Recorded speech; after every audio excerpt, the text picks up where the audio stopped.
Pound for pound is one of the most important yet amorphous and undefined terms in boxing.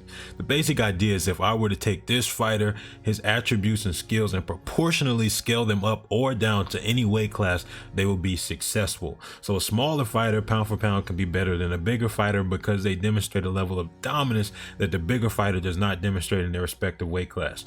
But this also works the other way around. So Usyk can be pound for pound better than somebody at like 135, for example.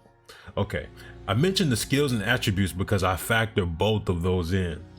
So for attributes, I think about speed, power, reflexes, those innate physical characteristics. And for skills, it's more mental things related to IQ and technique, like setting traps, footwork, so on and so forth. Like I said in the last video, and as I've said in the past, I think Crawford has more to offer in his toolbox than any other boxer in the sport. And I would argue it's almost not even close. But here's the important part, and this is why the question, what is pound for pound, is the title. This is why that's the title, because the answer depends on who you're asking. For me, pound for pound includes the fighter's capabilities, like I mentioned earlier, but also their most recent updated resume. So who have they beaten recently and how have they done it?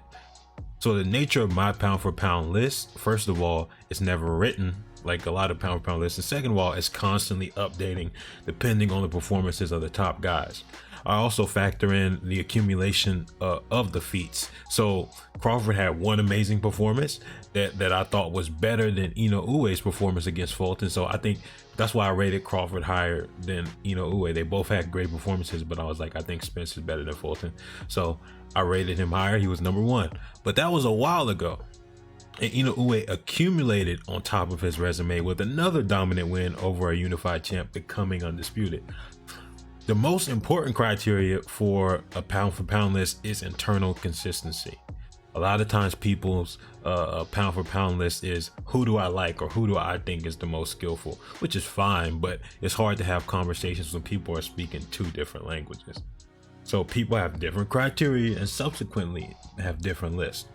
It's not really something to get mad about. Like you see a lot of people rage and be like, how can you have Crawford over here? Like, calm down.